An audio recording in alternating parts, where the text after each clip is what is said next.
Similar shapes. Here we go. Right, firstly, I want to see if you can remember some stuff about similar shapes that we've done before. So you're going to pause the video, you're going to have a look at those, and you're going to answer the question, are these two triangles mathematically similar? And you need to give me some reasons why. So pause the video and then unpause when you've written some stuff down. Okay, unpaused. Right.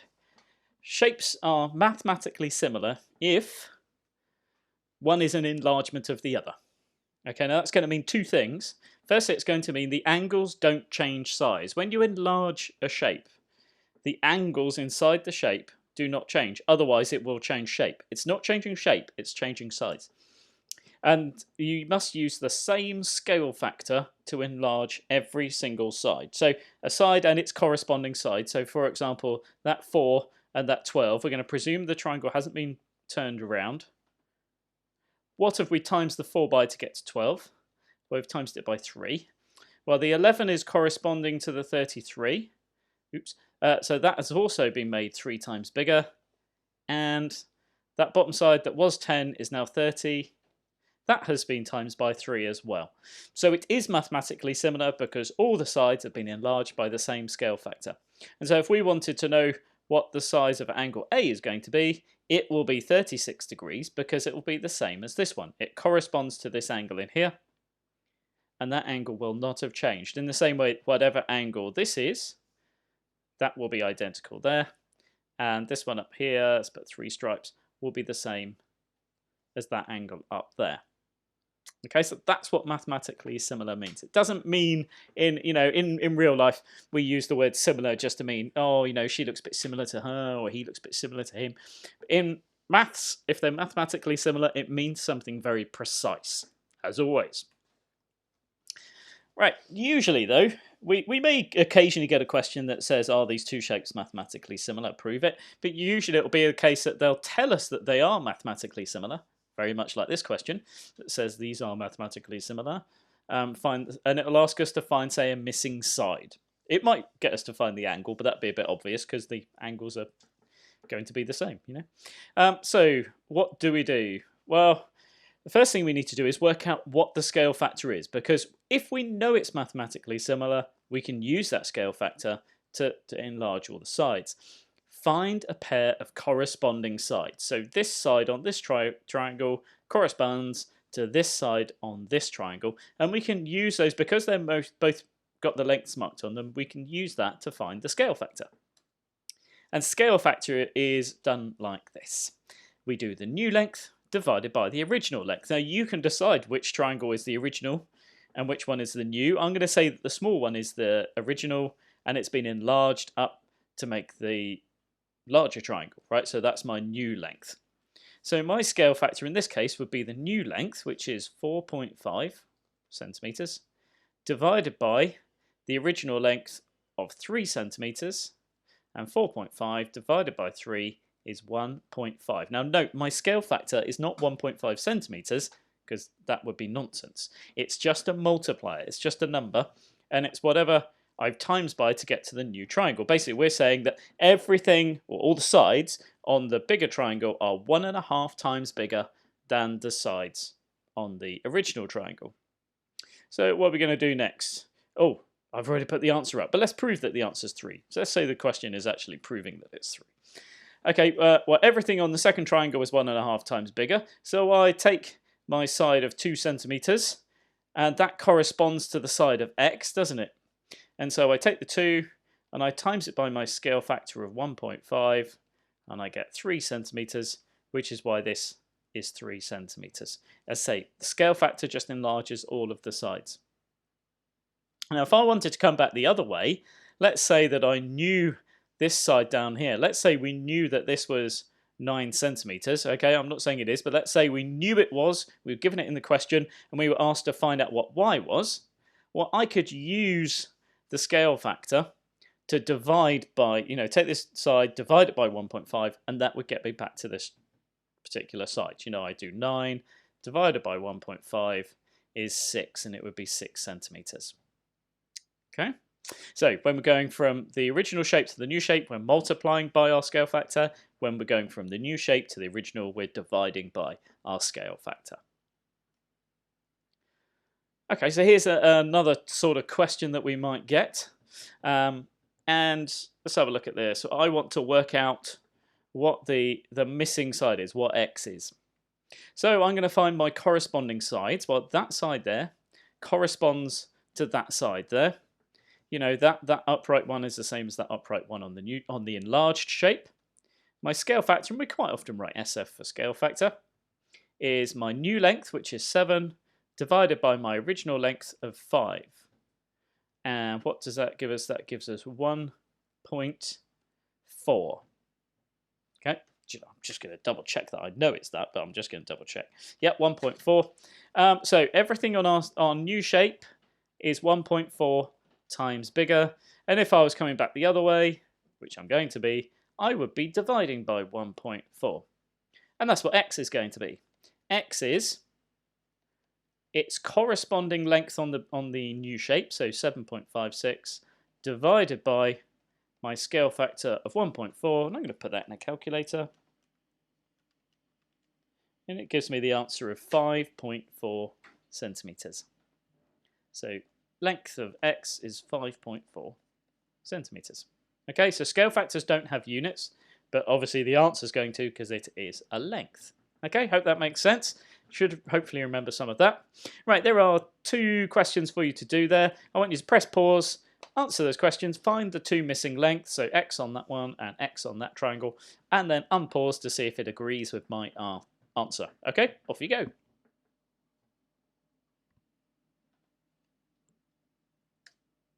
We have unpaused. Let's have a look. Okay, so this one, we're going to work out first of all the scale factor. That's the important bit, isn't it? And we're going to take this is, I'm going to say, I generally go from the small shape to the large shape. So that's my new length of 4.8. And there's my original length of 4. I'm going to divide one by the other. 4.8 divided by 4 is 1.2. So everything on the bigger shape is 1.2 times bigger. So if I was going from small to big, I'd be timesing by 1.2. But I'm not. I'm coming from the big shape back to the small one. So, oops, not times. It'd be divide by 1.2. And what side corresponds to it? Well, that's the 9.2 corresponds to the x. So x is going to be equal to 9.12 divided by my scale factor of 1.2. Put it in a calculator, which is probably a famous song by the Beatles or someone similar. 7.6. And always have a little think. Does it seem reasonable? Have I definitely got that right? 7.6 is smaller than this one. It seems about right, doesn't it? Okay, right, let's work out the scale factor for this one then. And again, I usually go from the small shape to the big, but you can do it either way. Just remember which way you've gone. You know, you've got your new length. In this case, for me, it's 7.74 divided by my original length of 4.3. And that will give me my scale factor, which is 1.8. Everything on the big shape in the terms of lengths is 1.8 times bigger. So if I'm going from the small shape to the big one, I times by, not 1.5, I times by 1.8. If I was going from the big shape to the small one, I would be dividing by 1.8. Now as it is, that side corresponds to the x side, there's both the bottom parts of the triangle. So that is the side I'm using, and I'm going from small to big, so I'm going to times by my scale factor of 1.8. So 4.8 times 1.8 is 8.64. Well done if you got that right, and it's still in centimeters, isn't it? Okay, right. Another question for you then. Here we go. This one looks slightly different. They might have put some angles in there. They're not asking you to work out the angles, but they've labelled them in both triangles, and they want you to work out what the missing side is. Off you go. Or pause the video and then go. You know what I mean. Bye.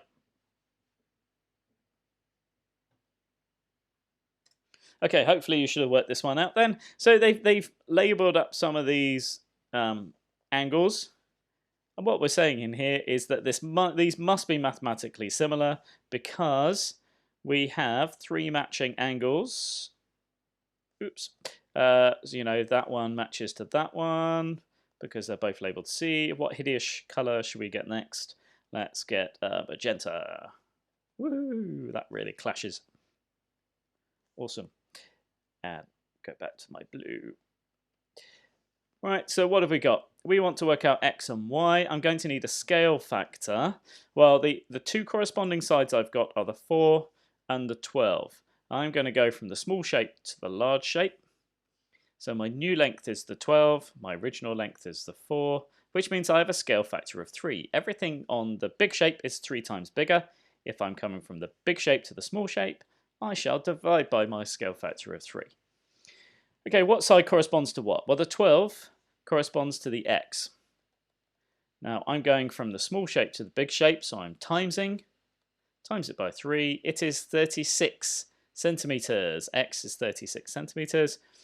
Now, if I want to work out y, because I told you to, I'm going from the big shape to the small one, which means I'm dividing. What's the corresponding side to y? Well, it's this one, which is 21 centimeters, and that's going to become the y side.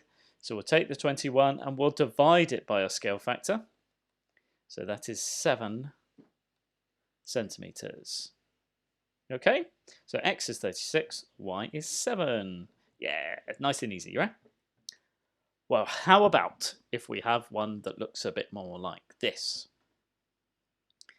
Now, it doesn't say that they are similar shapes, but it just tells me to work out the length of y. And on the surface of it, you think, well, surely that's going to be practically impossible. But let's think about what these two little arrows here mean. Yeah, what do they mean on two sides? It means they're parallel, which means we've got angles on parallel lines. Particularly, we're going to have some corresponding angles, angles that can slide from one place to another.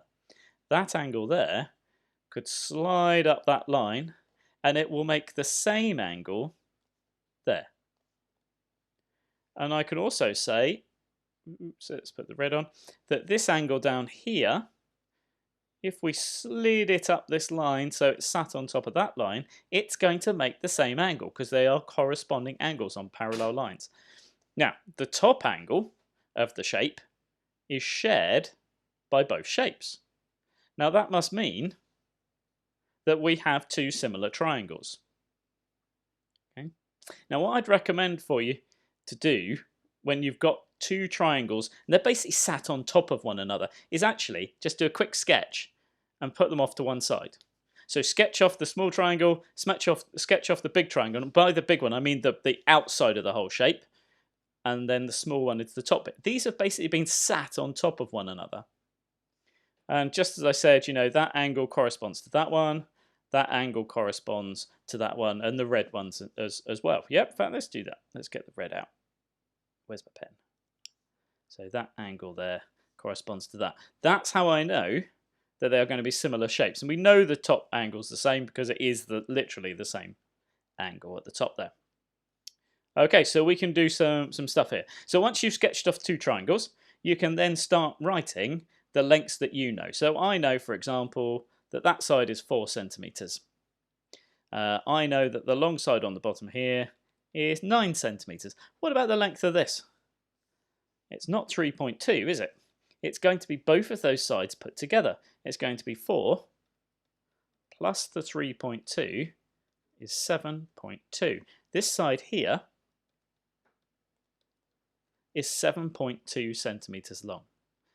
And that side is wide. Now, ignoring this one, if you look at these two shapes, this is just like we've done before. Nice and easy. So if you sketch off the two triangles and then put on the sides that you can see, it does make it a lot easier than trying to work on the original shape. Right, first things first, scale factor.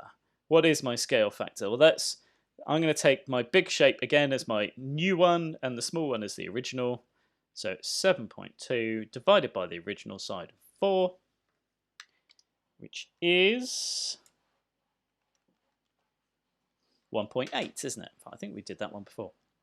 It is 1.8. So everything on the big shape is 1.8 times bigger, or all the sides are, sorry. angles don't change. And if I was going from the big shape to the small one, I would be dividing by 1.8. And that's what I'm going to do, because look, y corresponds, that side corresponds to that side down there, doesn't it?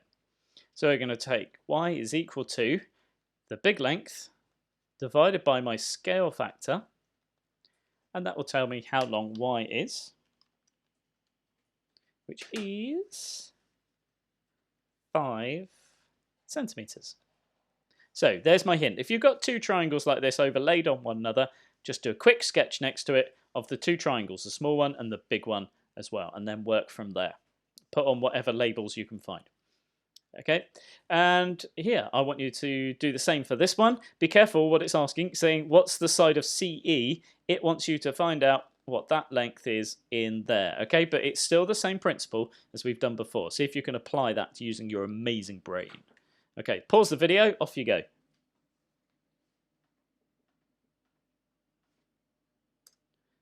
Unpaused.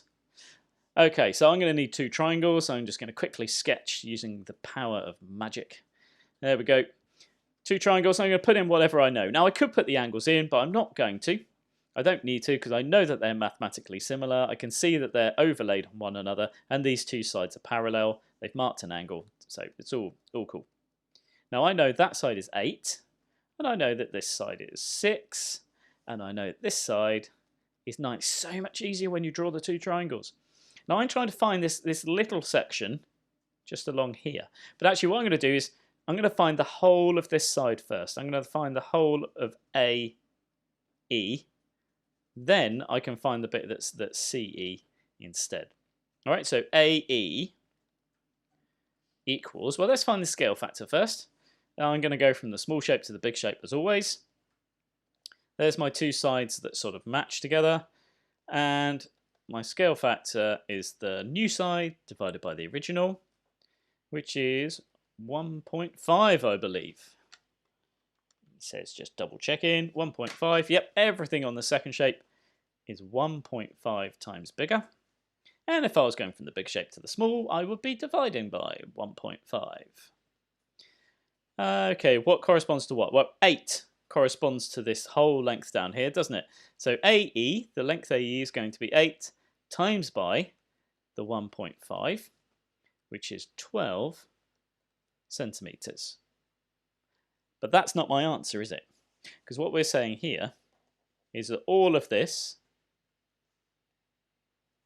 is equal to 12 centimeters. So if I want the missing part, CE, I need to do the whole of that length, take away the 8 centimeters that's this bit here between A and C, which leaves 4 centimeters. And that is the length. That bit down there is 4 centimeters. Okay, well done if you got that one right.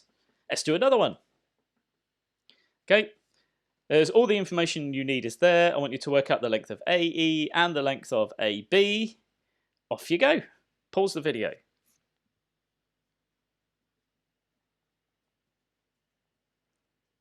Okay, we've unpaused.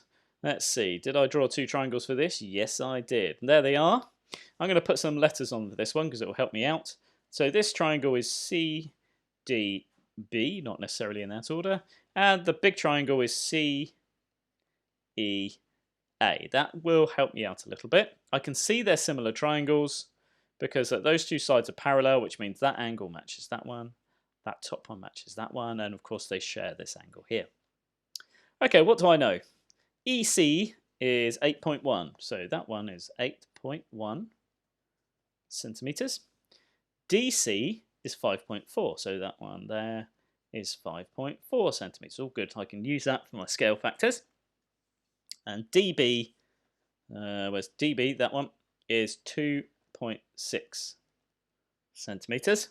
And it says work out the length of AE, so that's this length along here. Okay, great, happy days. Let's work out the scale factor first of all. My scale factor is my new length divided by my original. And I'm still going to go from the small shape to the big one because that's how I like doing it. Which is the new length of 8.1 divided by the original length of 5.4. So 8.1 divided by 5.4 is 1.5 again. They do like scale factors that are pretty straightforward. So 1.5 is there. And if I was going from the big shape to the small one, we know that I would be dividing by 1.5. Okay, so the side I want corresponds to this one, doesn't it? I might just change pen, just to make that a little bit obvious. I want to go from that length there to this length over here. That's a terrible line. So AE is going to be equal to 2.6 times by my scale factor, so we're going from small to large, of 1.5, which I think is going to be 3.9, but let's check it out. Yep, 3.9 centimeters. So that's what that length is, 3.9 centimeters. And then the second question is, it tells me now that AC is, oh yeah, AC. So this length down here, let's go back to my blue pen. The whole of this length is 6.15 centimeters, and it wants me to work out AB. Now AB is just that short section there, isn't it? Which on my triangle here would be something like that. But it's telling me 6.15 is all of that length, isn't it? All the way from there, all the way down to there. So if I'm going to work out the short bit, I need to know the length of BC.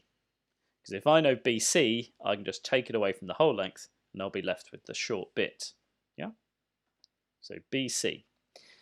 Right, so let's use our corresponding length. AC is 6.15. Now I'm going from the big shape down to the small one, which means I need to divide by my scale factor, which is 4.1. So BC is 4.1 centimeters. So I know the whole of that length, I know the short length, this BC one here. So if I want AB, which is just that bit there, I need to do the whole of that side, take away the section that is just BC, which will be 2.05, I think. But let's double check. 2.05 it is. Now, just to be clear, that bit in there is 2.05 centimeters. Okay? Happy days. Whee! Let's do another one. In fact, what I'd like you to do with this one is submit your answer on Google Classroom. The class code will be in the Show My Homework post. So you don't need to ask me for it. It will be in the Show My Homework post. Do look. Class code will be there. You'll be invited. Go and add yourself to the class. Please don't send me emails saying, how do I get into Google Classroom? You just use your normal login for school, and then the class code is in the Show My Homework post. In fact, I'll put, look, there's an arrow. It's in the Show My Homework post. Class code for Google Classroom. Yes? Okay. There's a pair of glasses, which means you need to be looking for that. Okay, I want you to answer this, put it on a piece of paper, just take a quick photo, or you could do a posh typing up on Word, but it will take you ages, and then send it to me, and I shall tell you whether you are right. Okay, so pause the video, and yeah, do the answer. Yeah, good. Bye.